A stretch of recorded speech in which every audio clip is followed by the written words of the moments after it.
Hypnosis एक ऐसी चीज़ है जो हर इंसान वैसे ही कम से कम दिन में 2 बार एक्सपीरियंस करता है। अच्छा, हाँ। तो एक थर्ड वर्ल्ड कंट्री के अंदर इस कॉन्सेप्ट पे क्या लोग एग्री होते ठीक है, हैं? मिसाल के तौर पे आपका जो है वो पैर जो है वो टच हो रहा है ज़मीन से, उसकी एक फीलिंग है, हम्म ठीक है? आपकी कमर टच हो रही है आपकी कुर्सी से, हम्म ठीक है? आप जो है साँस भी ले रहे हैं, हम्म, आपकी ब्रीथिंग भी चल रही है, राइट? अब क्या हो रहा है, जैसे-जैसे मैं बोलना शुरू हो रहा हूँ उस तरफ तवज्जो आपकी जाना शुरू हो रही है, बिल्कुल ऐसे ही। ठीक है? ये कोचिंग से हटके है या उसके अंदर मजीद कुछ मसाले डाले जाते हैं और फिर वो एनएलपी बन जाता है? इट मतलब इज़ नॉट समथिंग जो आप बुक से पढ़ सकते हैं या खाली वीडियोज़ देख के आपने, इट्स नॉट लाइक दैट। जब तक उस चीज़ को आप एक्सपीरियंस नहीं करेंगे। तो आप वो दुखती रग ढूंढ कर उसको जो है वो ठीक कर लेते हैं, वो जैसे अगर आपको यही नहीं पता कि प्रॉब्लम एग्जिस्ट करता है या फिर आइडेंटिफाई नहीं हो पा रहा कि प्रॉब्लम एक्चुअली है क्या, तो सोल्यूशन पे कैसे जाएंगे आप, राइट? तो अगर एक डर जो है वो सेकंडों में क्रिएट हो सकता है तो सेकंडों में रिजॉल्व भी हो सकता है। एनएलपी की बात करें और एनएलपी की ये आप समझें कि मशहूर होने का वन ऑफ द रीजंस ये था कि इसमें जनरली एक सेशन इज जनरली इनफ, यानी एक session sometimes even 15 minutes 20 minutes is all it takes अच्छा to cure a life long phobia. कोई स्टूडेंट आया बैठा, तो जब वो आया था तो उसके हाथ पाँव कांप रहे थे, काम पे उसको बोलने की भी समझ में नहीं, मैं कैसे बात करूं, और वो जहाँ भी जाता इंटरव्यूज में फेल हो जाता। और अगले ही दिन, यानी कि अगर 2 दिन की ट्रेनिंग है, दूसरे दिन वो सबसे खड़े होकर बड़े जोश से कॉन्फिडेंस के साथ खिताब कर रहे हैं। जागती आंखों से दिखाते हैं आप ये उसको, वो मैंने सुना हुआ है कि वो क्या करते हैं, वो पता नहीं यूं यूं करके वो सुला देते हैं। जी जी जी, गालिबन ट्रांस या पेंडुलम इस हिप्नोसिस की बात कर रहे हैं।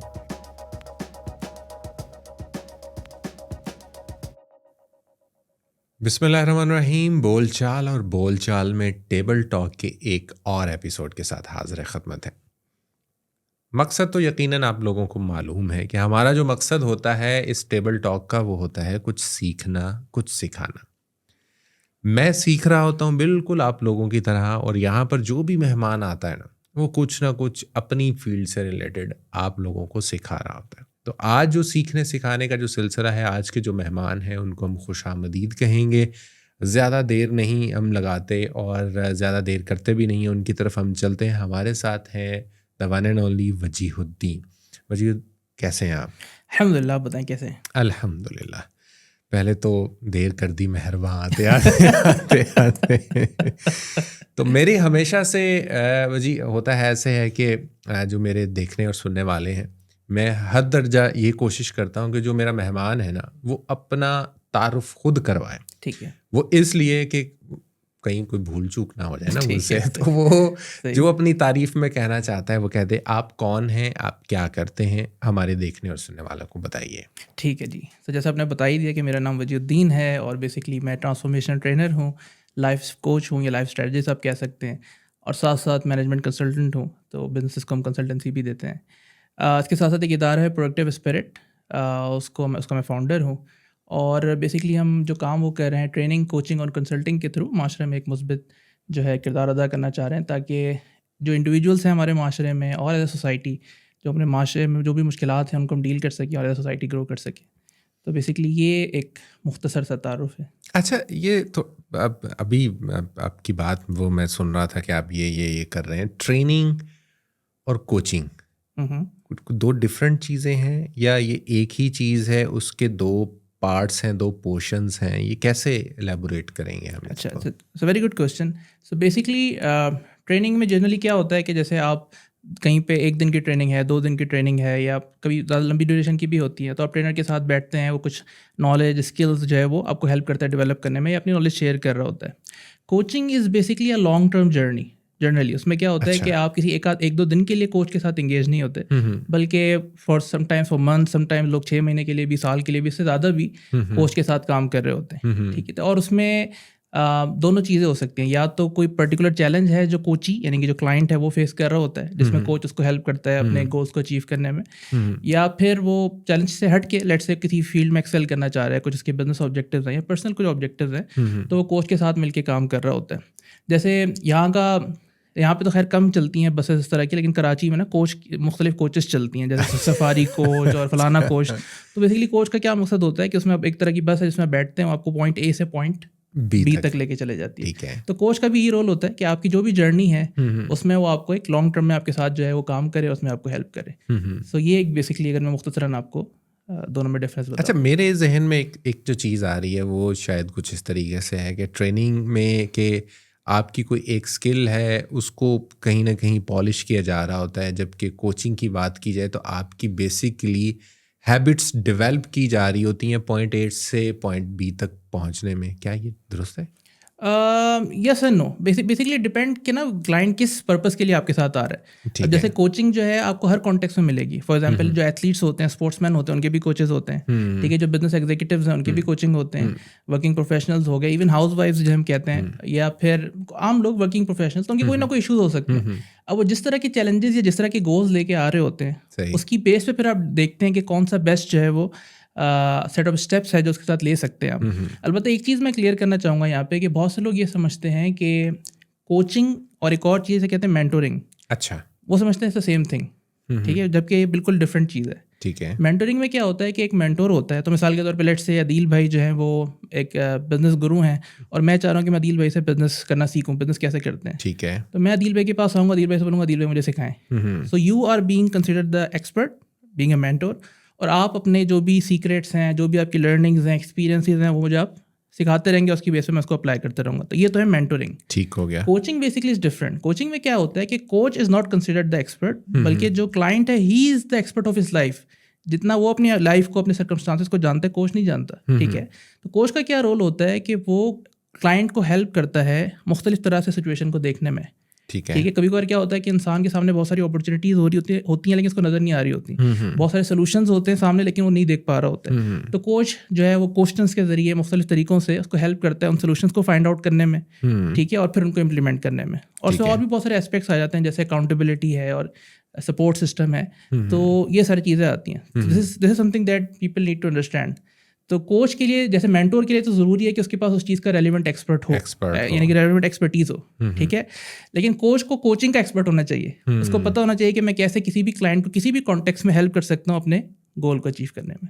अच्छा, तो जो आप कोचिंग करते हैं या जो आप लोगों को सिखाते हैं, बताते हैं, या एक सोच का नया जाविया देते हैं, तो वो कौन कौन से हम डिपार्टमेंट्स कहेंगे कि, या वो कौन कौन से एरियाज़ हैं कि जिनके अंदर आप बेसिकली ये काम कर रहे हैं? ठीक है, अच्छा, बेसिकली कोचिंग लाइफ के, जैसे मैंने पहले भी कहा, कि किसी भी एस्पेक्ट के हवाले से हो सकती है। रिलेशनशिप कोचिंग है, हेल्थ के हवाले से, होलिस्टिक लाइफ के हवाले से, बिजनेस कोचिंग है, स्पोर्ट्स है, नहीं, नेम इट, यू कैन, उसमें वो कोचिंग होती है।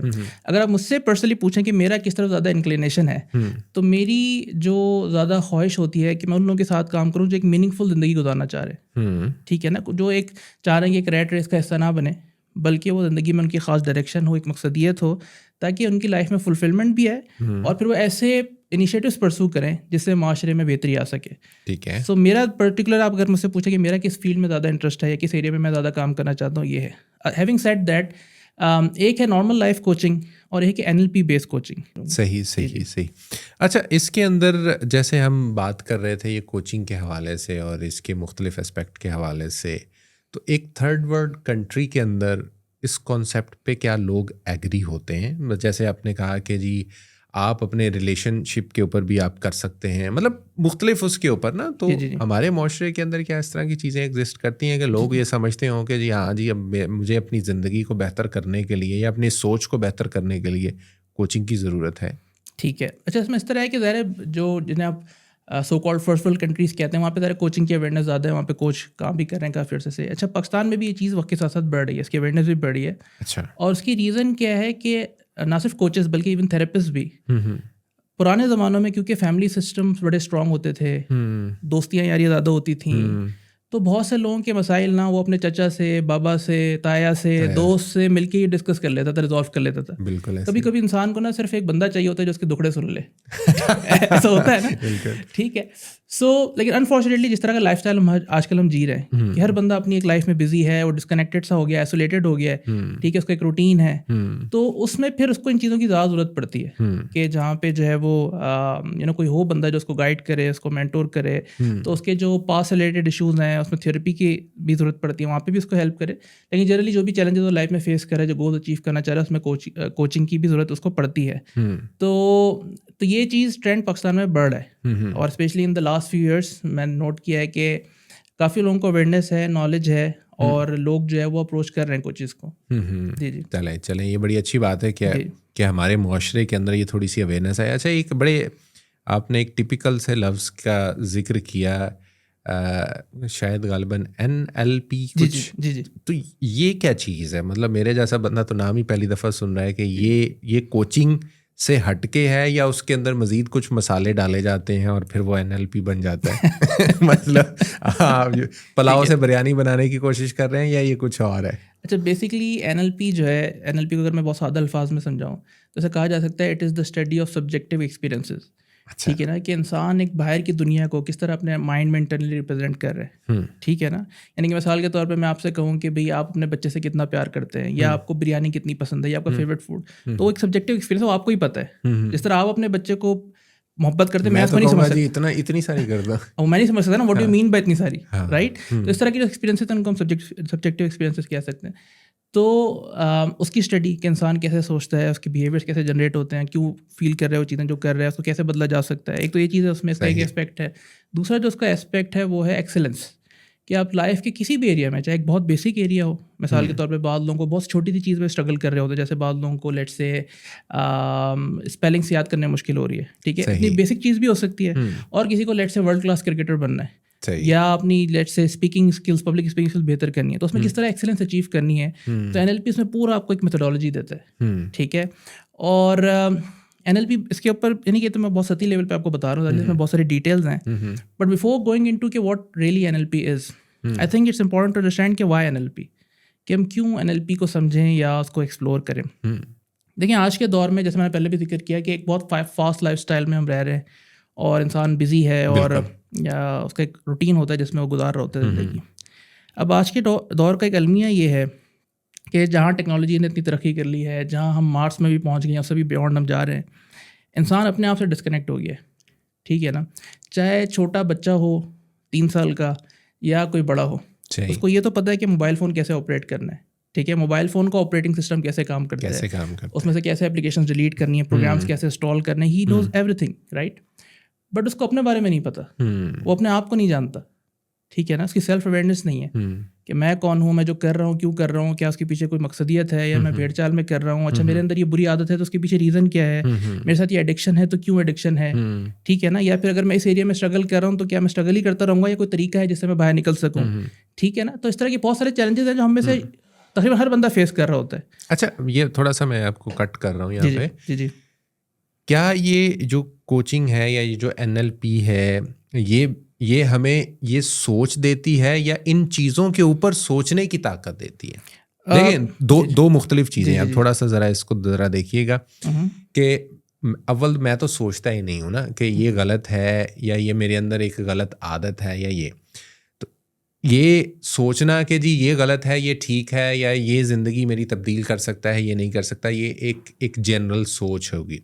हमारे अंदर तो वो भी नहीं है ना। वो सोच डेवलप होगी तो उसके बाद मैं कहूँगा ना कि यार अच्छा, ये बुरी आदत है, ये बुरी आदत मैं अब छोड़ना चाहता हूँ, ये कैसे छूटेगी, मुझे समझ नहीं आ रहा। ये उसका अगला स्टेप होगा। तो आप बेसिकली क्या कर रहे हैं इसके? जी, ठीक है। तो इसमें तो पहले मैं आपको बता दें कि क्यों इंपॉर्टेंट है ना, कि पेरेंट्स अपने आप को समझे, उसकी सेल्फ अवेयरनेस बढ़े, उसकी बेस पे फिर एक्शन ले। देखिए, किसी भी प्रॉब्लम को सॉल्व करने का जो सबसे पहला स्टेप होता है ना, वो होता है प्रॉब्लम की अवेयरनेस, उसकी आइडेंटिफिकेशन। ठीक है, अगर आपको यही नहीं पता कि प्रॉब्लम एग्जिस्ट करता है, या फिर आइडेंटिफाई नहीं हो पा रहा कि प्रॉब्लम एक्चुअली है क्या, तो सोल्यूशन पे कैसे जाएंगे आप, राइट। तो NLP हो गया या इस तरह के दीगर भी जो फ्रेमवर्क्स हैं, वो आपको ना सिर्फ सेल्फ अवेयरनेस बढ़ाने में हेल्प करते हैं कि आपको पता चले कि अच्छा मेरा अगर ये बिहेवियर कर रहा हूँ, लेट्स से कोई गलत बिहेवियर है, क्यों कर रहा हूँ, उसके पीछे क्या रीजंस हैं, और वो फिर आपको पूरा तरीक़ेकार भी बताते हैं जिसमें बहुत आसानी से, बहुत जल्दी जो है, जो बिहेवियर्स आप बदलना चाह रहे हैं उनको बदल सकते हैं, जो नई हैबिट्स, नए बिहेवियर, नए पैटर्न्स आप डेवलप करना चाह रहे हो कर सकते हैं। तो it's not just a theoretical thing. In fact जो लोग NLP के एक्सपर्ट्स हैं या जो NLP प्रैक्टिस करते हैं, उन्हें हम NLP प्रैक्टिशनर कहते हैं। अच्छा, तो NLP को ऐसी चीज़ नहीं है जो आप किताब से समझ के बस किताब पढ़ ली तो आपको समझ में आ गई। It's all about experimenting with it, it's all about experiencing it. तो उसकी बेस पे ऑब्वियसली नताइज मिलते हैं। और इसकी क्या कोई सर्टिफिकेशन वगैरह होती है? क्या होता है, क्या है? मतलब जो करवाने वाला है वो भी तो कहीं से सीखता होगा ना। जी बिल्कुल ऐसी है, बिल्कुल ऐसी है। तो जिस तरह बाकी चीज़ें आप स्किल्स डेवलप करते हैं, इस तरह एनएलपी का भी मामला है। और जैसे मैंने पहले जिक्र किया कि एनएलपी इज़ नॉट समथिंग जो आप बुक से पढ़ सकते हैं या खाली वीडियोस देख के आपने, इट्स नॉट लाइक दैट। जब तक उस चीज़ को आप एक्सपीरियंस नहीं करेंगे।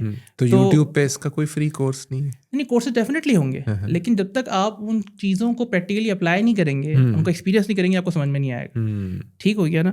तो इसमें आपको इंट्रोडक्टरी लेवल प्रोग्राम से मिल जाएंगे, इसमें सर्टिफिकेशन प्रोग्राम से मिल जाएंगे।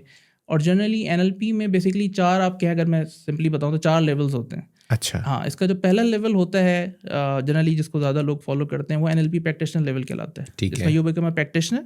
सो जैसे प्रैक्टिशनर कहलाएं, एनएलपी कोच कहलाएं, तो फिर you can obviously as a professional आप दूसरों को हेल्प कर सकते हैं उनको गोल्स को अचीव करने में या उनके इशूज़ को रिजॉल्व करने में। उसके बाद जो लेवल आता है वो है मास्टर प्रैक्टिशनर का लेवल। अच्छा, ये जो फर्स्ट लेवल है, ये इसके लिए क्या ड्यूरेशन क्या होता है? इट वेरीज क्योंकि हर ट्रेनर इसको डिफरेंट तरह से लेके चल सकता है। मुख्तलिफ एसोसिएशन है, एक्रेडिटेशन बॉडीज़ हैं, उनके डिफरेंट जो है वो आप कह लो उसूल और ज़वाबित हैं। ठीक है, लेकिन इस तरह अगर ट्रेनिंग्स करवा रहे होते हैं, तो अगर ऑनलाइन करवा रहे हैं तो यूजुअली 10 दिन की ट्रेनिंग होती है, इट्स लाइक 70 आवर्स और सो। अच्छा। और उसमें प्री स्टडी पोस्ट स्टडी मिला के it goes beyond 100 hours, 130 hours, 140 hours, ये वेरी करता है। ठीक है। अगर जैसे फिजिकल लाइफ क्लासेस हो रही है तो उसमें डिफरेंट दौरान नहीं होता, यूजुअली 7 डेज 6 डेज इस तरह कवर हो रहा होता है। तो इसमें वेरी करता है डिपेंडिंग अपॉन, जैसे आपको पता है कि कौन ट्रेनिंग्स करवा रहा है और किस तरह की ट्रेनिंग हो रही है, ऑनलाइन हो रही है, फिजिकल हो रही है, क्या क्या चीज़ें वो कवर हो रही हैं उसमें। सही। तो वो उसमें उसके ऊपर डिपेंड करता है। जी, तो लेवल्स की बात कर रहे थे? जी, लेवल्स की हम बात कर रहे थे। तो पहला लेवल जो है इसका प्रैक्टिशनर लेवल है, जिसमें आप एज अ प्रॉपर आप जो है प्रैक्टिशनर के तौर पे काम कर सकते हैं, उन लोगों को सर्विसेज ऑफर कर सकते हैं। सही। अच्छा, ये जो इसकी ज़ाहिर है कि जो accreditation bodies, international accreditation bodies होती हैं, जैसे मिसाल के तौर पे अमेरिकन बोर्ड ऑफ एनएलपी है या सोसाइटी ऑफ एनएलपी है, वो उसको आपको सर्टिफाई कर रहे होते हैं। इससे जो नेक्स्ट लेवल होता है मास्टर प्रैक्टिशनर लेवल का होता है, जिसमें आपके पास डीपर लेवल ऑफ नॉलेज होती है, डीपर स्किल्स होती हैं, और आप मज़ीद चीज़ें सीखते हैं जिससे आप क्लाइंट को ज़्यादा अच्छा एक्सपीरियंस दे सकते हैं और ज़्यादा बेहतर तरीके से उसको हेल्प कर सकते हैं। ठीक है। फिर जो लेवल आता है जिसके बाद भी वो ट्रेनर का लेवल होता है, then you become the trainer of NLP. और उसके बाद जो लेवल होता है वो मास्टर ट्रेनर का लेवल है, this is the 4th level, the highest level. तो मैं भी जैसे फॉर एग्जांपल इस जर्नी पे हूँ, तो मैं मास्टर ट्रेनर की जर्नी पे हूँ। I have already cross the 3 initial levels. उसके बाद मैं लास्ट लेवल पे आ गया हूँ, राइट। ठीक है। तो इस तरह बंदा अपनी जर्नी स्टार्ट करता है। यूजुअली वो इंट्रोडक्टरी प्रोग्राम्स देखता है, कोई वीडियो देखता है, उसको इंस्पायर, या फिर किसी लोगों से मिलता है, ठीक है ना। और उसको रिजल्ट जब मिलते हैं तो जनरली, क्योंकि इसमें एक चीज़ मैं आपको ये बताऊँ कि मुझे आज भी याद है, जब मेरी पहली ट्रेनिंग हुई थी एनएलपी की, तो इट वाज ऐसे 4-5 साल पुरानी बात है, तो it was a group of 15 psychologist. अच्छा। हाँ, तो मैं उनको सिखा रहा था एनएलपी के बारे में, एनएलपी क्या होता है, हाउ डज इट वर्क। तो मैंने उनसे ड्यूरिंग द ट्रेनिंग उनसे ऐसे ही पूछा कि अच्छा फॉर एग्जाम्पल किसी को अगर फोबिया होता है, ठीक है ना, जैसे फोबिया आप समझते हैं किसी चीज़ का एग्जैजरेटेड इलॉजिकल डर लगना। बिल्कुल। किसी को हाइट से डर लग रहा है तो वो 2 फीट पे भी घबरा जाता है, ठीक है ना। किसी को बंद जगहों से डर लगता है, किसी को छिपकली से, सांप से, एंड सो ऑन। सो मैंने उनसे फीडबैक लिया कि जनरली अगर आप क्लाइंट्स को डील कर रहे होते हैं तो आपको कितना टाइम लगता है यूजुअली। तो ऑब्वियसली उसमें उनका डिफरेंट रिस्पॉन्स है। किसी ने कहा चंद हफ्ते लगते हैं, किसी ने कहा चंद महीने भी लगते हैं, कभी किसी ने कहा साल भी लग जाता है, किसी ने ये भी कहा कि साल से ऊपर भी लग जाता है। इन सम केसेस ऐसे भी होता है कि ट्रीट होता भी नहीं है। ये भी है। ये तो सामने वाले पे भी मुनहसर है ना कि वो कैसा बंदा है। हाँ, तो मैंने उनको ये बताया कि जनरली अगर एनएलपी की बात करें, और एनएलपी की ये आप समझें कि मशहूर होने का वन ऑफ द रीजंस ये था कि इसमें जनरली एक सेशन इज जनरली इनफ। एक session, sometimes even 15 minutes 20 minutes is all it takes to cure a life long phobia. ठीक है ना। तो इसमें इसका जो फायदा है, लॉन्ग लास्टिंग होता है, लॉन्ग लास्टिंग, राइट। तो यही चीज़ लोगों को मोटिवेट भी करती है, इंस्पायर भी करती है कि हमारे पास ऐसे लोग भी आते हैं कि जो किसी इशू के लिए लेट्स से साइकियाट्रिस्ट के पास या साइकोलॉजिस्ट के पास जा रहे हैं और सालों से दवाएं भी खा रहे हैं, स्टफ लाइक दैट। तो अब ज़ाहिर है उनको फ़ायदा भी होता है, समटाइम ऐसा होता है नहीं भी होता, फ़ायदा होता है। तो वो देख रहे होते हैं कि कोई और तरीका में मिले, कोई और ऐसा अल्टरनेट हो या कोई ऐसा फास्ट अप्रोच हो जिससे हमें जल्दी नतायज मिल सकें। एनएलपी की खूबी ये है कि जहाँ वो आपको डीपर लेवल पे काम करने का मौका भी देता है, वो आपको ऐसे टूल्स भी देता है, ऐसे तरीक़ेकार भी देता है जिससे आप बड़ी जल्दी, मैंने फोबिया का एक जिक्र किया, लेकिन इसके अलावा जैसे मिसाल के तौर पर ट्रॉमास की अगर हम बात करें, ट्रॉमेटिक इवेंट्स होते हैं लोगों के उसमें, तो ट्रॉमा से अगर जान छुड़ानी है तो उसमें एनएलपी काफ़ी हेल्पफुल है। इवन स्टडीज़ हुई हैं इस पे, जैसे जो सोल्जर्स होते हैं जो जंगों में लड़के आते हैं तो बहुत सारे ट्रॉमेटिक एक्सपीरियंसेस उनके होते हैं, उनका साथी मर गया उनके हाथों पे, या उनके हाथ से कोई बच्चा मर गया गलती से, स्टफ लाइक दैट ना। तो उस पर जब मुख्तलिफ उनके साथ मोडालिटीज़ ट्राई की गई तो एनएलपी का सबसे फास्टेस्ट और क्विकेस्ट रिजल्ट था। तो क्योंकि हमेशा से देखिए मेरे जहन में एक जो सवाल आ रहा है वो ये कि जो तेज़ी से असर करने वाली चीज़ होती है वो ज़्यादा लॉन्ग लास्टिंग नहीं होती। वो जैसे एक आम तौर पर या एक अमूमी जो सोच आती है लोगों की कि जो एलोपैथिक है वो तेज़ी से अमल करती है और तेज़ी से जो है वो, और होम्योपैथिक आहिस्ता आहिस्ता, और वो बड़ी लॉन्ग लास्टिंग होती है। वरना फिर आप हकीम के पास तो जा ही सकते हैं। ठीक है। अच्छा, ये डिपेंड करता है, जो आपने जुमला कहा है ना, हो सकता है in certain context it true हो, but it's not applicable in every scenario. मैं आपको एक आसान सी एग्जांपल देता हूँ, आपको समझ में आ जाएगी मेरी बात। देखिए, फर्स्ट करें कि किसी बंदे को पानी का फोबिया है। ठीक है। दरिया के पास जाता है, स्विमिंग पूल जाता है, उसकी हालत ख़राब होने लगती है। ठीक है। अच्छा, अगर आप गौर करें, उससे पूछें, हो सकता है कभी बचपन में 2 साल का जब वो था, 4 साल का था, पानी में गिर गया हो, तो उसको फोबिया जो है वो हो गया, उस वजह से उसके बाद से पानी से डर रहा है। अब आप सोचें कि ये फोबिया उसके अंदर जो क्रिएट हुआ या वो क्रिएट कर रहा है फोबिया, ये कितनी देर लगी उसको? अच्छा। It's a matter of seconds. ठीक है ना, कि वो गया कहीं पे, एकदम से पैर फिसला, पानी में गिर गया या चोट लग गई, तो अब उसके अंदर डर बैठ गया कि वो ऐसी एक चीज़ थी जो उसको हिट कर गई। ठीक है ना। तो एक कनेक्शन बन गया उसके दिमाग में, न्यूरोलॉजिकली एक कनेक्शन बन गया, वो पानी में जाने का और वो डर। अब वो जब भी पानी के बारे में सोचता है, उसके अंदर वो डर की कैफियत क्रिएट होती है। तो अगर एक डर जो है वो सेकंडों में क्रिएट हो सकता है, तो सेकंडों में रिजॉल्व भी हो सकता है। आप समझ रहे हैं? तो दिस इज़ द थिंग। अगर आपको एक बार तरीका समझ में आ जाए ना, आपको समझ में आ रहा है कि हाउ डज इट वर्क, किस तरह से आपके दरमियान न्यूरोलॉजिकली चीज़ें लिंक हो रही होती हैं, किस तरह से अच्छे हेल्पफुल कनेक्शंस डेवलप करने, किस तरह से उनको कोलैप्स करना जो हेल्पफुल नहीं है, तो then it becomes really easier. So अल्हम्दुलिल्लाह मैं तो काफ़ी सालों से काम कर रहा हूँ। यानी कि आप इनडायरेक्टली या डायरेक्टली ये कहना चाह रहे हैं कि आप वो दुखती रग ढूंढ कर उसको जो है वो ठीक कर लेते हैं। वो जैसे कहा जाता है कि ये जो मसाज करने वाले होते हैं ना, ये आपका जो पेन पॉइंट होता है ना, वो जब उस पे आ जाते हैं ना, तो उनको पता चल जाता है कि ये पेन पॉइंट है, और वो फ़ौरन से आपकी ऐसी ज़बरदस्त किस्म की जो है ना वो तबीयत बहाल कर देते हैं कि आप कहते हैं वाह वाह वाह वाह। 100 रुपये की बात होती है, आप खामखा 500 रुपये दे लेते हैं, क्योंकि आपका एक्चुअल जो पेन था वो ख़त्म हो गया। जी। तो मतलब आप यानी कि पेन पॉइंट डिडक्ट करके उसको जो है वो सुलझा देते हैं वो। हाँ, इसमें देखिए थोड़ा सा अप्रोच का फ़र्क है। यानी कि NLP जो है 1970s में डेवलप हुआ। अच्छा, उस वक्त जो ज़्यादातर जो साइकोलॉजी की फील्ड में लोग काम कर रहे थे, उनका जो फोकस था वाई पे था। कि अगर ये बंदे के साथ इशू है तो क्यों है, उसको डिग डाउन करते हैं, उसके हिस्ट्री में जाते हैं, और सेशन के ऊपर सेशन और मीटिंग के ऊपर meeting, stuff like that. NLP ने वाई पे इतना फोकस नहीं किया। NLP में जो फाउंडर्स थे, को फाउंडर्स थे, उन्होंने हाउ पे फोकस किया। अच्छा। कि भाई किसी भी वैसे आपको हो गया, ठीक है, अब इसको सॉल्व कैसे करना है। तो इनका जो है थोड़ा प्रैक्टिकल अप्रोच है कि भाई इशू आ गया है, जो होना था वो तो हो गया ना, अब इसको ठीक कैसे करना है। तो इसमें जो हमारा फोकस होता है वो हाउ पार्ट पे होता है। ठीक है ना। और समटाइम NLP की ब्यूटी क्या है, जो हम अक्सर कहते हैं अपनी ट्रेनिंग्स में भी लोगों को, कि NLP is process based content free. Process based content free का क्या मतलब है कि समटाइम, बल्कि in most of the cases, मुझे आपका कंटेंट पता होना जरूरी नहीं है कि आपके साथ क्या हुआ था या आपकी क्या मेमोरी थी, स्टफ लाइक दैट। ठीक है ना। You don't even need to tell it to me. बस एक प्रोसेस है, एक सीरीज ऑफ स्टेप्स है, जिससे मैं आपको लेके जाऊंगा, या आप खुद बेसिकली जा रहे होंगे, मैं आपको फैसिलिटेट करूंगा, और उससे आपका जो है मसला सॉल्व हो जाएगा। तो ये उसकी ब्यूटी है। अब ज़ाहिर ये चीज़ अगेन अभी मैं लफ्ज़ों में कह रहा हूँ, बंदा उसको शायद इतना नहीं समझ पाए, अल्लाह से खुद इस चीज़ को एक्सपीरियंस करें। तो वहाँ पर ऐसे केसेस होते हैं कि फॉर एग्जाम्पल, एक नहीं कई केसेस हैं कि ट्रेनिंग में जब बंदा आया, कोई स्टूडेंट आया, बैठा, तो जब वो आया था तो उसके हाथ पाँव काँप रहे थे। उसको बोलने की भी समझ में नहीं, मैं कैसे बात करूँ, और वो जहाँ भी जाता इंटरव्यूज़ में फेल हो जाता। और अगले ही दिन, यानी कि अगर 2 दिन की ट्रेनिंग है, दूसरे दिन वो सबसे खड़े हो गए, बड़े जोश से, कॉन्फिडेंस के साथ खिताब कर रहे हैं। ठीक है ना। तो इसमें ट्रांसफॉर्मेशन आप खुद एक्सपीरियंस करते हैं, तो फिर मुझे आपको साबित करने की ज़रूरत नहीं अल्फाज से। जब एक बार उस चीज़ को खुद एक्सपीरियंस करते हैं, आपको नज़र आता है कि हाँ, ये तो मेरे अंदर फ़र्क आया। और obviously NLP is not something के जो मैं शुरू से साथ लेके चल रहा हूँ। यानी कि मेरी भी ज़ाहिर एक अपनी स्ट्रगल रही मुख्तलिफ़ चीज़ों के साथ ना। When I was a young kid, जब मैं स्कूल लाइफ में था, तो बहुत सारे इश्यूज़ थे, एंग्जाइटी के, कॉन्फिडेंस के। दिल करता था असम्बली लगती है, उस पर जाके तराना पढ़ूँ, कोई नात पढ़ूँ, कोई मिली नगमा पढ़ूँ, और कभी कभार जाके नाम भी लिखवा दिया कंपटीशन में। बट लेकिन होता क्या था कि जब बारिश आने वाली होती थी, वो दिन करीब आने लगता था, तो दिल की धड़कनें बढ़ना शुरू, धड़कनें तेज़ हो गई है, इतने लोगों के सामने लोग क्या बोलेंगे, मजाक ना उड़े, दिस दैट। तो वो चीज़ इतनी बढ़ जाती है, नेगेटिव थिंकिंग कह लें, जो भी सब कह लें, कॉन्फिडेंस का मसला कह लें, कि मैं फिर जो है सेशन से गायब हो जाता था, छुट्टी कर ली, कोई बहाना बना लिया, स्टफ लाइक दैट। तो ये एक मेरी अपनी जर्नी रही। तो ऑब्वियसली इसके लिए मैं मुसलसल कोई ना कोई तरीके का ढूंढ रहा था कि कौन सी ऐसी चीज़ें हैं जिससे मुझे, जो मेरे अपने पर्सनल इश्यूज़ हैं, उनको मैं एड्रेस कर सकता हूँ।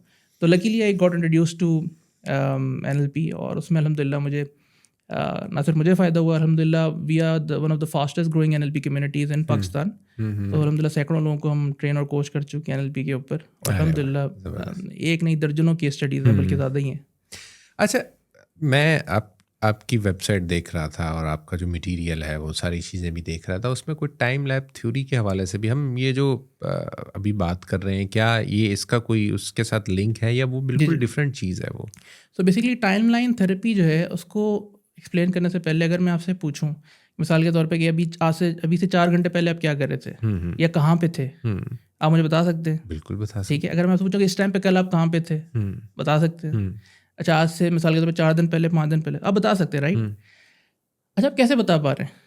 मतलब आपको कैसे पता कि ये चीज़ 1 घंटे पहले हुई थी, ये चीज़ 5 घंटे पहले हुई थी, ये चीज़ 2 हफ्ते पहले, ये 2 साल पहले, ये 20 साल पहले? इसका मतलब क्या है कि आपका जो माइंड है, वो जो भी आपके एक्सपीरियंसेस हैं, जो भी इवेंट्स, उनको ख़ास तरीके से उनको ऑर्गेनाइज कर रहे हैं। बिल्कुल, ठीक है ना? तो अगर आपके मैं माजी से लेके आपके हाल से होते आपके मुस्तकबिल के जितनी इवेंट्स हैं, एक्सपीरियंसेस हैं, उनको एक वर्चुअल लाइन से कनेक्ट कर दूँ, तो उसे हम कहते हैं टाइम लाइन। अच्छा, ठीक है, यानी कि टाइम लाइन में पूरी आपकी समझे ज़िंदगी समा गई। ठीक है, वीडियो एडिटर इस बात को बड़े अच्छे से समझ आएंगे कि टाइम लाइन क्या होती है। भैया, जितनी भी वीडियोस आपने बनाई हैं उनको तरतीब के साथ आप जब लगा रहे होते हैं ना कि अच्छा जी ये यहाँ पर आनी है टाइम लाइन, ठीक हो गया। उस टाइम लाइन को यूज़ करते हुए ठीक है जो है मुख्तलिफ इंटरवेंशंस करते हैं। और मैं मिसाल देता हूँ कि अच्छा ये टाइम लाइन ना हर बंदे की डिफरेंट हो सकती है। इट्स नॉट कि स्टैंडर्ड है, हर बंदा एक ही तरह से टाइम को परसीव कर रहा है या एक ही तरह से उसको ऑर्गेनाइज कर रहे हैं। ठीक है, मिसाल के तौर पर बाद लोग होते हैं जो टाइम को लिटरली सेकंड्स और मिनट्स में ले रहे होते हैं, तो उनके लिए time is seconds and minutes. तो generally they are more organize, वो टाइम पे चीज़ें कर रहे होते हैं और बहुत अच्छा, कुछ लोग होते हैं टाइम को लिटरली सेकंड्स और मिनट्स में नहीं ले रहे होते, बल्कि वो टाइम को एज एन एक्सपीरियंस ले रहे होते हैं। अच्छा, हाँ, वो टाइम को एज एन एक्सपीरियंस ले रहे होते हैं। तो वो अक्सर आपको नजर आएगा कि अपनी एक्टिविटी में खो गए, गायब हो गए, उनको इवन टाइम का एहसास भी नहीं रहा, उनको रिमाइंड कराना पड़ता है कि भाई 5 मिनट रह गया, 10 मिनट रह गया, स्टफ लाइक दैट। तो जिस तरह से हम अपनी टाइम लाइन को या इवेंट्स को ऑर्गेनाइज करते हैं, हमारे माशरे में तो ऐसे लोगों को ज़्यादा ज़हीन माना जाता है या ज़्यादा हार्ड वर्क करने वाले जो है वो माना जाता है कि यार ये बड़े डेडिकेटेड होके काम कर रहे हैं। जी जी जी।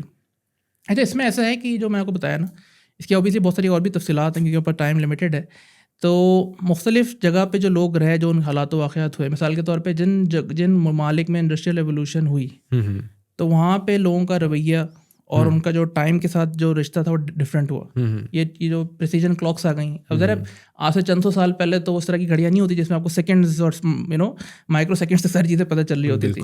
तो आहिस्ता आहिस्ता इंसानी रवैयों में और जिस तरह से टाइम को ऑर्गेनाइज करते हैं, परसीव करते हैं, फ़र्क आना शुरू हुआ। तो स्पेशली वेस्टर्न कंट्रीज़ में, जिन्हें फर्स्ट वर्ल्ड कंट्रीज़ कहते हैं, जहाँ पे पहले इंडस्ट्रियलाइजेशन है, वहाँ पे थोड़ा सा लोगों का जो रवैया आपको डिफरेंट मिलता है इस हवाले से। और जो मिडिल ईस्ट है, पाकिस्तान, इंडिया, इस तरह के ममालिक हैं, यहाँ पे जो लोगों का टाइम लाइन है, जिससे उनका रिलेशनशिप है, जिस तरह से टाइम को परसीव करते हैं, वो डिफरेंट है।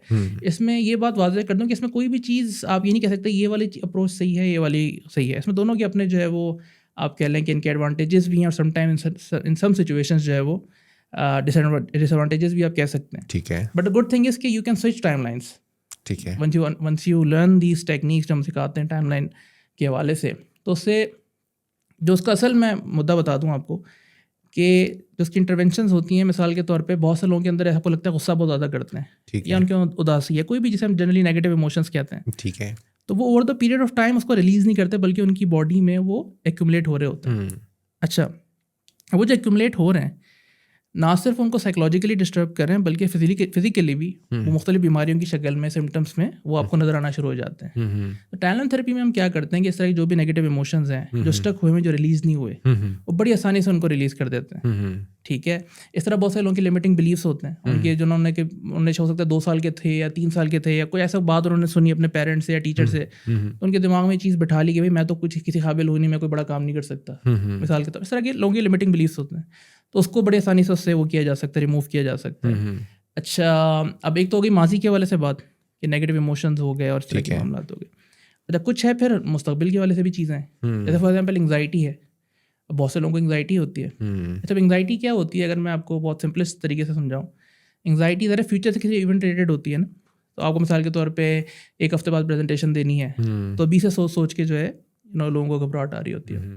तो एंग्जाइटी कब होती है इंसान को जनरली, जब वो फ्यूचर को गलत होते हुए सोच रहा होता है कि ये ठीक हो गया, मतलब उसने पहले से ही ये तहैया कर लिया कि ये तो हो गई गलत। हाँ, मतलब उसको इमेजिन इस तरह से कर रहा है ना, बाय डिफॉल्ट जब उस इवेंट के बारे में सोच रहा है तो वो ऐसा सोच रहा है कि गलत होने वाला है।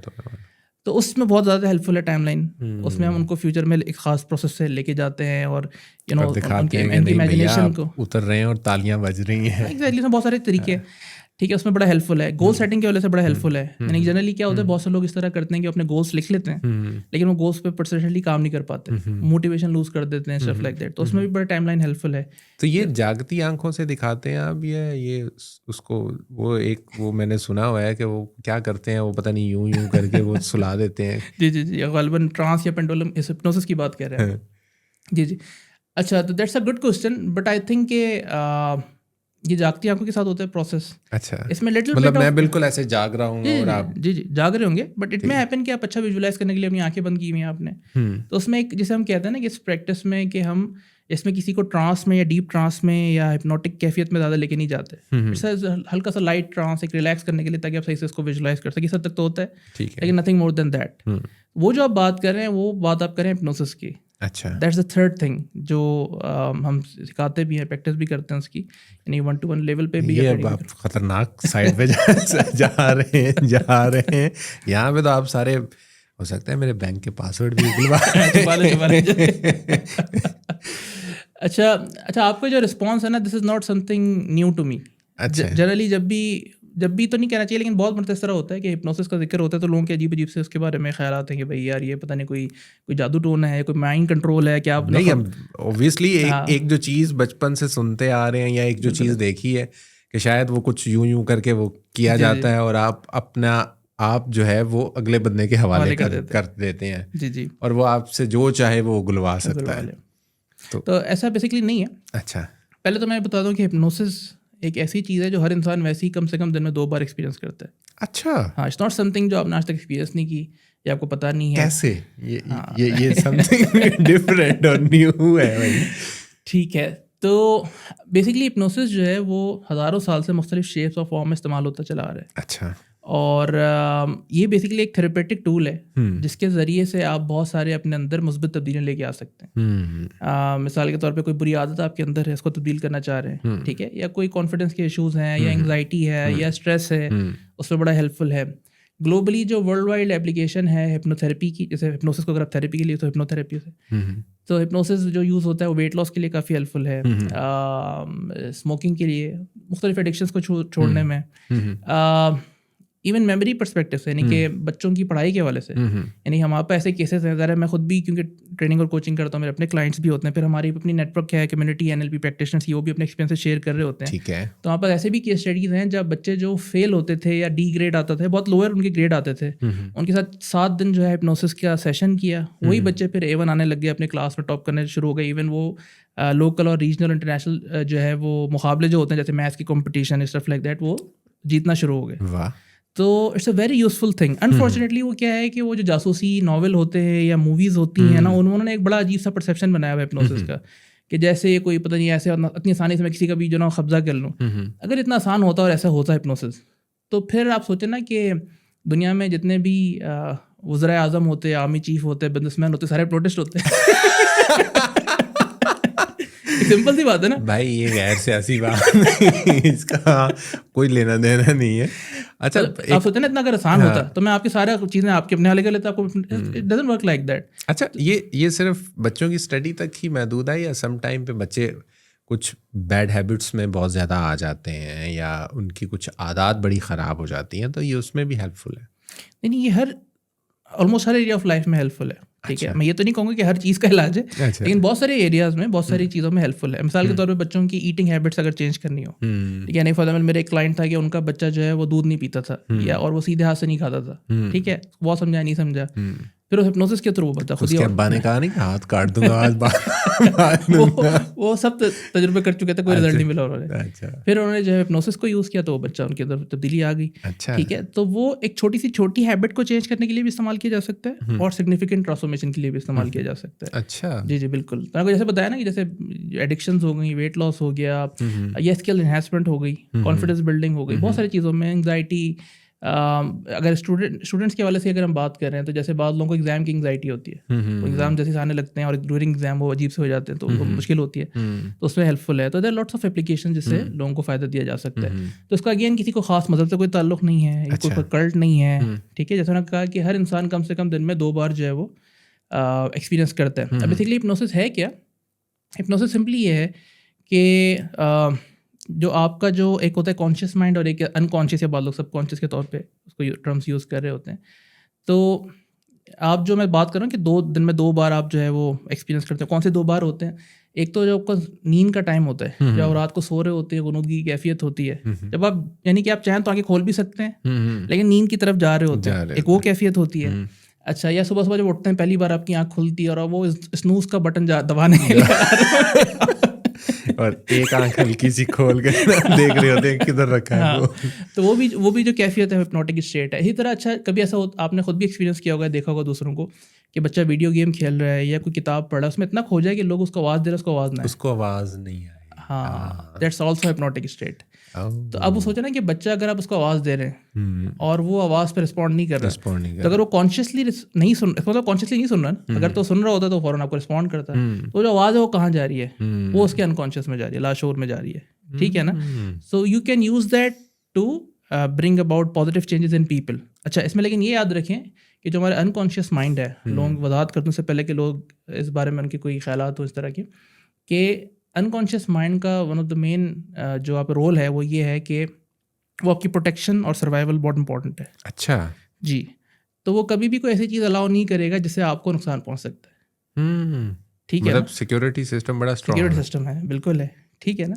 तो इसलिए अगर कोई समझता है कि हिप्नोसिस को यूज़ करके बड़ी आसानी से आप किसी को बेवकूफ़ बना लेंगे, उससे रात उगलवा लेंगे, उससे ये कर ले, दिस इज़ ऑल जैसे फिक्शन है, इसका रियलिटी से कोई ताल्लुक नहीं है। जनरली जैसा को बताया कि हिस्टोरिकली और अभी भी ये यूज़ हो रहा है। तो ये मतलब वही चीज़ है ना जो कहते हैं ना कि एक शऊरी ज़िंदगी है और एक लाशऊरी ज़िंदगी है, तो ये बेसिकली आपका लाशऊर होता है।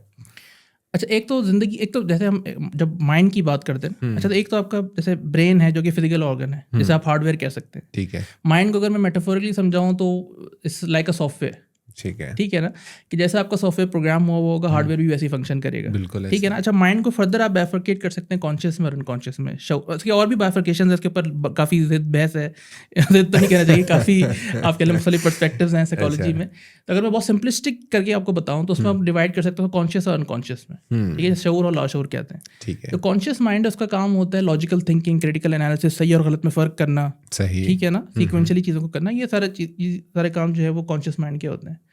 जो अनकॉन्शियस माइंड है, जिसे हम लाशऊर कह सकते हैं, कोई भी चीज़ जो आप बगैर शऊर के कर रहे हैं, ऑटोमेटिकली कर रहे हैं, सही, ठीक है ना, जो आपके शऊर में नहीं है, वो अनकॉन्शियस है, ठीक है। मतलब डेली बेस में आपकी एक ऐसी आदत बन गई है या एक ऐसी आपकी रूटीन है कि आप खुद ब खुद वो करना शुरू कर देते हैं।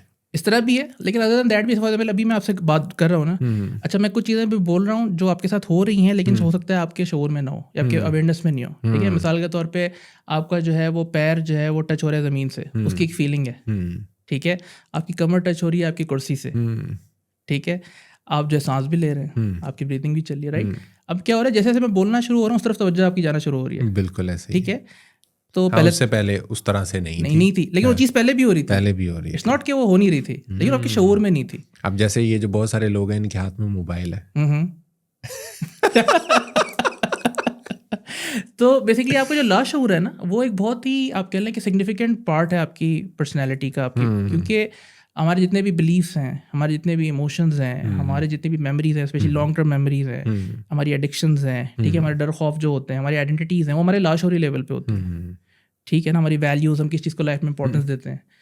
तो बेसिकली कहा यह जाता है कि आपकी जो डे टू डे लाइफ में आपकी कॉन्शियस माइंड का जो रोल होगा शायद 5 to 10% होगा, 90 to 95% जो है वो आपके लाशऊर का रोल होता है। अब वो जैसे लाशऊर आपका प्रोग्राम हुआ है बचपन में, स्पेशली जो आपके 0 to 7 का पीरियड होता है, उसमें ज़्यादातर प्रोग्रामिंग उसकी हो चुकी होती है। अच्छा, सो हिप्नोसिस में भी, और NLP की अगर हम बात करें, NLP is like advance use of hypnosis, ठीक है। तो उसमें भी हम यही काम कर रहे होते हैं कि वो जो ऐसे प्रोग्राम्स आपके अंदर डेवलप हो गए, ऐसे पैटर्न्स ऑफ थिंकिंग या डूइंग डेवलप हो गए जो आपके लिए फ़ायदेमंद नहीं है, तो उनसे जान छुड़ाते हैं आपके अनकॉन्शियस से कम्युनिकेट यानी करके। आपकी जो ब्रेन की कैशे है उसको रिमूव करके उसको रीस्टार्ट दोबारा से किया जाता है। इस तरह ना कहें, अब इस तरह कहें कि जैसे कंप्यूटर में विंडोज़ में होता है ना, कंट्रोल पैनल पे जाके ऐड और रिमूव प्रोग्राम्स, ठीक है, तो जो अनवांटेड प्रोग्राम्स उनको अनइंस्टॉल कर दिया और जो नीडेड प्रोग्राम्स हैं उनको जो है वो इंस्टॉल कर दिया, ठीक है। तो ये उसमें कर रहे होते हैं। तो basically hypnosis all about communicating with your unconscious mind. तो उसमें आप कॉन्शियस माइंड से नहीं, अनकॉन्शियस माइंड से आप कम्युनिकेट करके लोगों के अंदर मुस्बित तब्दीली लेके आ रहे होते हैं। This is what it is all about. अच्छा, ये जो सारा कुछ आप कर रहे होते हैं, क्या कोई इदारा बनाया हुआ है आप लोगों ने, या ये कुछ कोई स्टाफ है कि वो घर घर जाके जिसको जो ज़रूरत होती है, ये किस तरीके से आप लोग बेसिकली इस पूरे प्रोसेस को लेके चल रहे होते हैं? ठीक है, अगर हम हमारी ऑर्गेनाइजेशन की बात करें, हमारे इनिशिएटिव की, तो हम प्रोडक्टिव स्पिरिट के नाम से काम कर रहे हैं। ठीक है। 2017 से। ये कहाँ पे कर रहे हैं बेसिकली? हम ये पाकिस्तान की जितनी मेजर सिटीज़ हैं, कराची, लाहौर, इस्लामाबाद, पेशावर, इसके अलावा ऑनलाइन भी हमारे प्रोग्राम्स चल रहे होते हैं। तो उसमें इस तरह से होता है कि या तो ट्रेनिंग के लिए लोग वहाँ पर आ रहे होते हैं, वो सीखना चाहते हैं कि भाई अच्छा जी मैं अंदर जैसे मतलब वहाँ पर फिजिकल इंस्टीट्यूट बने हुए हैं आपके? नहीं, फिजिकल इंस्टीट्यूट नहीं होता, यानी कि फिजिकल सेटअप भी है, लेकिन जनरली जैसे होता है कि अगर जैसे मुझे पेशावर में ट्रेनिंग करनी है तो जो भी सूटेबल वेन्यू उसको हमने हायर किया, ठीक है, कोई होटल हो सकता है, एनीथिंग जो लोगों के लिए कन्वीनियंट भी हो और आसानी से वो आ सकते हो, वहाँ पे हमने ट्रेनिंग की, लोग आके ट्रेनिंग में चले गए। तो एक तो ट्रेनिंग का फॉर्मेट है, तो ऑनलाइन भी लोग आ रहे होते हैं, फिजिकली भी आ रहे होते हैं, ठीक है। और दूसरा जो फॉर्मेट है वो कोचिंग का फॉर्मेट है, या 1-to-1 सेशंस लेने हो। अब कोई बंदा हमें डायरेक्टली अप्रोच करता है व्हाट्सएप के थ्रू या सोशल मीडिया के थ्रू कि जी मुझे मिसाल के तौर पे फोबिया है फलाना, या उसे जान छुड़ानी है, मुझे गोल अचीव करने में मुश्किल हो रही है, या मुझे जो है वो वेट लॉस करना है, एक्सवाइज़ जो भी लोगों की चैलेंजेस है या वो गोल्स अचीव करना चाह रहे हैं, तो हम डिस्कस कर रहे होते हैं। समटाइम्स अगर ज़रूरत है तो फेस टू फेस भी हम उनके साथ कर रहे होते हैं। लेकिन इसकी फील्ड की जो अच्छी बात है कि आप ये काम बड़ी आसानी से ऑनलाइन भी कर सकते हैं। अच्छा। तो लोगों को फिजिकली कहीं जाने की ज़रूरत नहीं है, वो बड़ी आसानी से ऑनलाइन व्हाट्सएप पे, जूम पे, किसी भी सूटेबल मीडियम से आपसे कम्युनिकेट कर सकते हैं। और स्पेशली कोविड के बाद आपको पता है, कोविड जब से आया है तो ऑनलाइन का बहुत ज़्यादा रुझान बढ़ गया है। रुझान वैसे ही बहुत ज़्यादा बढ़ गया। तो वो ऑनलाइन जो है कोचिंग जितनी भी हो रही है, स्पेशली NLP कोचिंग भी है, सारी चीज़ें बड़ी आसानी से ऑनलाइन हो भी रही है और लोगों को अलहमदुलिल्लाह रिजल्ट भी मिल रहे हैं। अच्छा, अब इसमें कोई किसी भी वक्त चाहे तो वो कर सकता है, या कुछ ये बैच सिस्टम आप लोगों ने किया हुआ है कि 8-10 लोग होंगे या 20-25 लोग होंगे तो फिर हम जो है वो एक ट्रेनिंग सेशन जो है वो हम करेंगे, या ये बस जो आ रहा है उसको करवा रहे हैं, किस तरीके से है? ठीक है, इसमें 2-3 चीज़ें हैं। एक तो हमारे सेल्फ पेस रिकॉर्डेड प्रोग्राम्स होते हैं। अच्छा। ठीक है, तो मिसाल के तौर पे लेट्स से कोई NLP को इंट्रोडक्टरी लेवल पे, फाउंडेशन लेवल पे जानना चाहता है, उससे फ़ायदा उठाना चाहता है, जिससे वो अपनी चीज़ों को बेहतर कर सकता है, दूसरों को, अपने लव्ड वन को हेल्प कर सकता है मिसाल के तौर पे, तो उसका हमारा प्री रिकॉर्डेड प्रोग्राम होता है। ठीक है। तो सिंपली हमारी वेबसाइट पे जाके हमसे कॉन्टैक्ट करके उसको ले लेते हैं, उसको एक्सेस दे देते हैं, घर पे उसको देखता है, उससे फ़ायदा उठाता है, प्रैक्टिस करते हैं, सो ऑन। लेकिन जैसे ही कोई बंदा चाहता है कि नहीं मैं नेक्स्ट लेवल पे जाना चाह रहा हूँ, I want to become a certified practitioner, ठीक है, और मैं चीज़ों को प्रॉपर्ली सीखना चाह रहा हूँ, तो फिर उसके लिए ज़ाहिर हम अपने बैचेस अनाउंस करते हैं कि ये हमारा बैच है। जैसे मिसाल के तौर पे हमारा एक 4-in-1 NLP प्रैक्टिशनर बैच होता है, जिसमें हम 4 मोडेलिटीज़ कवर करते हैं, जिसमें NLP के सारे कोर कॉन्सेप्ट्स आ जाते हैं, इसमें टाइमलाइन थेरेपी आ जाती है, जिसमें हिप्नोसिस भी आता है, और हम कोचिंग भी सिखाते हैं कि how to become a coach and how to coach people. अच्छा। तो this becomes like a very powerful package. मतलब इसके अंदर वो सारी चीज़ें कवर हो जाती हैं। यानी कि अगर आप खाली इंडिविजुअली भी इनको सीख लें, फॉर एग्जाम्पल खाली आप NLP के कोर कॉन्सेप्ट भी सीख लें, उससे आपको बड़ा फायदा हो सकता है, दूसरों को फायदा पहुंचा सकते हैं। अगर आप टाइमलाइन थेरेपी भी सीख लें, उससे भी बड़ा फायदा। तो इंडिविजुअली भी इनकी काफ़ी वैल्यू है, और हम करते आ रहे हैं इंडिविजुअली भी। लेकिन अब हम क्या करें, इनको कंबाइन करके एज अ पैकेज लोगों को दे रहे हैं। One stop. ठीक है, वन स्टॉप, कि आपको एक ही वक्त में सारी मोडेलिटीज आपको पता होंगी, उसकी आपकी एक्सपर्टीज होंगी, तो आपके अपने लिए तो बेहतर है ही है, लेकिन आप क्लाइंट को बहुत अच्छा एक्सपीरियंस दे सकते हो। तो this is something that we are offering at the moment. इसके अलावा obviously this is one of the thing that we do. Other than that, जो हमारा कोर है वो है लाइफ मास्टरी या लाइफ मैनेजमेंट के हवाले से। सही। कि लोग अपनी ज़िंदगी को किस तरह बेहतर बना सकते हैं एक बैलेंस तरीके से, फुलफिलिंग तरीके से। तो उस पर भी हमारे प्रोग्राम्स हैं, होम स्कूलिंग पे हमारे प्रोग्राम्स हैं, तो मुख्तलिफ चीज़ें जो हम कर रहे होते हैं। तो कोई रिसेंटली कुछ ऐसा प्रोग्राम चल रहा है या होने वाला हो कोई? अगर NLP सर्टिफिकेशन प्रोग्राम की बात करें तो हमारा इस मंथ एक बैच प्लान है जून में। अच्छा। इट्स हैपनिंग, जो हमारी डेट है उसकी 16 जून है। अच्छा, 16 को। 16 जून है, और 16 से लेके वो 25 जून तक चलेगा, यानी कि 10 दिन का वो प्रोग्राम है। तो उसमें हम ये चारों मोडेलिटीज़ कवर कर रहे हैं, और उसमें उसे हम कहते हैं 4-in-1 या कॉर्ड सर्टिफिकेशन प्रोग्राम। तो उसमें हम NLP की प्रैक्टिशनर सर्टिफिकेशन आपको मिलती है वंस यू सक्सेसफुली कंप्लीटेड, और वो आपको मिलती है अमेरिकन बोर्ड ऑफ NLP से। उसमें टाइमलाइन थेरेपी की आपको प्रैक्टिशनर लेवल की सर्टिफिकेशन मिलती है, become a timeline therapy practitioner. उसमें आपको कोचिंग की सर्टिफिकेशन मिलती है American board of ABNLP coaching division से, उसमें आपको हिप्नोथेरेपी की कोच सर्टिफिकेशन मिलती है। यू बिकम सब अमेरिकन रखे यू हैं। बिकम हाँ यू बिकम अ सर्टिफाइड अच्छा। Hypnotherapist from American board of hypnotherapy. तो बेसिकली अच्छा। अमेरिकन इसलिए की तरह वो जो हम उन सोसाइटीज़ के साथ अपने आप को हमने एफिलिएट किया हुआ है, या उन एक्रेडिटेशन बॉडीज़ के साथ जिनको हमें पता है कि क्वालिटी और उनको ग्लोबल रिकग्निशन है। बिल्कुल। वैसे तो बहुत सारी सोसाइटीज़ हैं, आपको हो सकता है लोकल भी मिल जाए, पाकिस्तान में भी और इंडिया में भी लोगों ने बनाई भी हो, लेकिन हम उन सोसाइटीज़ को, उनकी चीज़ों को फॉलो करें जो हमें पता है कि जिनका स्टैंडर्ड है और जिनको ग्लोबली रिकग्नाइज भी किया जाता है। सही सही। एक चीज़ जो मैं हमेशा कैमरे के सामने जो भी बंदा होता है ना, उससे मैं वो देखे ना, कैमरे के सामने तो बंदा मुकर नहीं सकता ना, कैमरे के सामने आके आपको बात माननी पड़ती है। तो मैं हमेशा कहता होता हूँ, मुझे डर लग रहा है क्या बोलने वाले हैं कि भैया मेरे देखने वालों को क्या फ़ायदा होगा। देखें, आप आए, आपसे कुछ चीज़ें उन्होंने सीखी, लेकिन अगर इन डेप्थ कोई आके आपसे सीखना चाहता है तो उसको इस पॉडकास्ट से अगर कोई आता है तो उसको क्या फ़ायदा होगा? देखिए, हम उसमें इस तरह कर सकते हैं कि जो आपके व्यूवर्स हैं जिन्होंने इतना टाइम लगाया हमारी डिस्कशन को सुनने का, होपफुली उनको कुछ ना कुछ इससे अवेयरनेस बड़ी होगी, लर्निंग बड़ी होगी, तो उनको हम कुछ एडिशनल डिस्काउंट दे सकते हैं, उनको हम अपने कुछ पेड कोर्सेज ऑनलाइन जो है फ्री में दे सकते हैं, डिपेंडिंग अपॉन कि वो किन तरह की चीज़ों में इनरोल करते हैं। तो ज़ाहिर है आपसे हमारा एक ताल्लुक़ है, और ये चीज़ मैं पॉडकास्ट में बोल रहा हूँ तो आपकी, क्योंकि मुझे बहुत सारी पर्सनल चीज़ें भी पता हैं, प्रोफेशनल चीज़ें भी पता हैं, तो मैं आपसे आप कह लें कि ये वो क्या था, वो हिप्नोटाइज करके सारी चीज़ें उगलवाई हुई हैं नहीं, on a very serious note कि आई एम वेरी, क्योंकि मुझे पता है कि आपके जो स्ट्रगल्स हैं और आपके जो काम करने का तरीका है और आपकी जो कंट्रीब्यूशन है, सारी चीज़ें, तो I am really deeply inspired. या one of the very few people जिनको मैं देखता हूँ, उससे इंस्पिरेशन लेता हूँ और कोशिश करता हूँ कि जो आपके पॉजिटिव पहलू उनसे फ़ायदा उठाऊँ। तो वैसे भी, और obviously because of this podcast जो लोग सुन रहे हैं, तो उनको फेवर करने के लिए हम ये कर सकते हैं डेफिनेटली कि जो भी आपके थ्रू, इस पॉडकास्ट के थ्रू आता है, तो उनको हम एडिशनल डिस्काउंट्स भी इंशाल्लाह देंगे। और जिससे तक चले हम इसको फिर यूं कर लेते हैं कि हम एक कूपन कोड जनरेट कर लेते हैं, बोलचाल के नाम से ही, ठीक है, कि जो भी कोई अगर इस पॉडकास्ट को देखता है और इसके रेफरेंस से वो जाता है इनके पास, मुकम्मल डिटेल्स मैं नीचे डिस्क्रिप्शन में दे दूंगा और कहीं ना कहीं वीडियो पे भी आपको मिल जाएंगी। तो अगर कोई इनसे रब्ता करता है और वो बोलचाल कूपन कोड इनको बताता है या लगाता है इनके वेबसाइट पे जाके, तो ऑब्वियसली डिस्काउंट जो है वो लास्ट में जो है वो उनको मिलेगा। बिल्कुल ऐसी है। अच्छा, सारी बातें आपने कर ली, सारी चीज़ें कर ली, सब कुछ आपने बता दिया, लेकिन एक ऐसी ट्रेनिंग है जो आप लोग नहीं करवाते। अच्छा, उसके ऊपर भी थोड़ा फोकस करें। अच्छा, वो क्या ट्रेनिंग है? महबूब आपके कदमों वो ट्रेनिंग तो मैं खुद भी ढूंढ रहा हूँ। देखिए, हमारे मुआशरे में या हमारे सोसाइटी के अंदर तो ये तो बहुत है। बिल्कुल ऐसी है। और मतलब कि आपको बात बताऊं कि अक्सर लोग जो स्पेशली हिप्नोसिस का कोर्स होता है ना हमारे, तो जब उसमें आते क्या हैं, वो इसीलिए करते हैं? एग्जैक्टली, जब वो सब नहीं, लेकिन कभी कभी क्यूरीज आती है ना। अच्छा। जब भी उनके इंटरेस्ट होता है कि हिप्नोसिस का आपका कोर्स करना चाह रहा हूँ, कि हम हिप्नोसिस के वैसे भी इंडिविजुअल भी कोर्सेज करवा रहे होते हैं सर्टिफिकेशन के। अच्छा।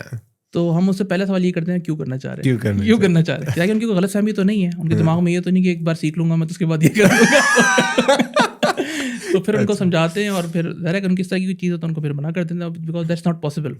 ठीक है ना, अगर ऐसा हो रहा होता है तो भी मैंने आपसे सारे इतने अच्छे अपना इक्विपमेंट रखा हुआ है, पॉडकास्ट में एडवर्टाइज करके वही ले जाना था। Sir, thank you so much, आप आए, आपने वक्त निकाला, और स्पेशल रिक्वेस्ट पे बड़ा अरसे से जो है वो हम ये पैचअप करने की कोशिश कर रहे थे, कोई ऑलमोस्ट मेरा ख्याल में 6 महीने साल तो हो गया। ऐसी है।